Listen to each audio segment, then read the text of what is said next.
Sa video na ito, ituturo ko kung paano gumawa ng Light Finance account. So una is hingin mo lang yung affiliate link ng sponsor mo o taong pakita sa'yo ng opportunity na to. So ayan, then lagay mo lang dyan. Then i-ready mo lang yung email mo at ilagay mo yung password na gusto mo. So click mo lang yung registration.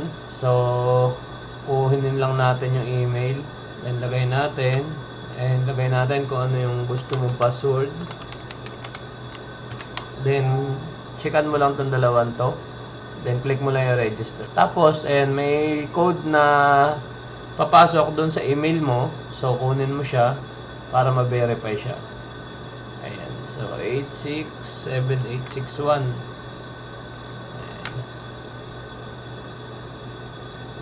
And so, verify na yung email.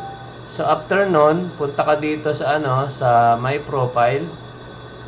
And then punta ka naman dito sa verification. And then i-verify naman natin yung mobile number. And so fill in, lagay natin yung number dito.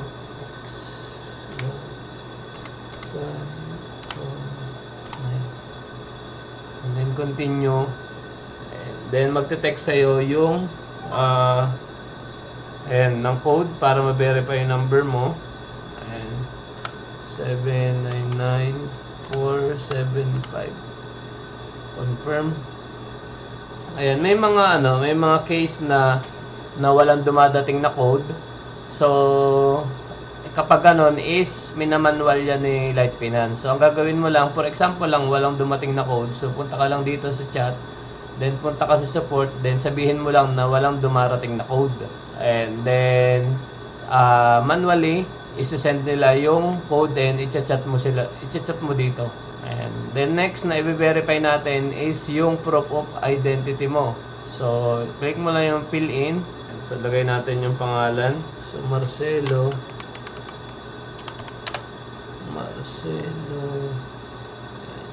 Jocales. Marcelo Jocales. Then main, birthday, day, month, and day 30.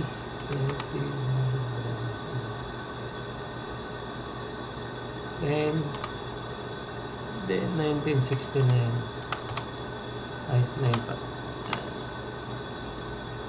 Then click mo lang yung continue. Then upload mo yung ID.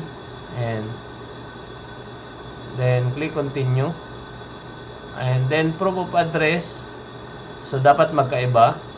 So tingnan natin. Ayan, proof of address NCR City Quezon Province kasi siya. So lagyan natin Quezon Province. Ayan. Barangay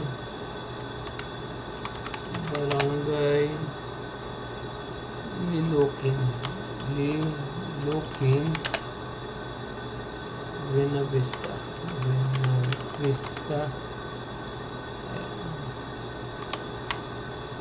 Then lagyan mo lang yung zip code mo. Ayan.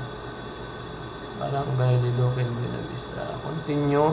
And then upload mo lang yung proof of ID. Yan. Then para mas mapabilis yung verification, chat ka na lang dito sa sa support. So please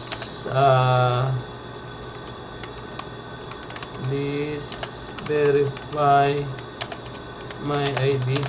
And then kung unang chat mo yan, may lalabas yan. So mag-create ka ng username.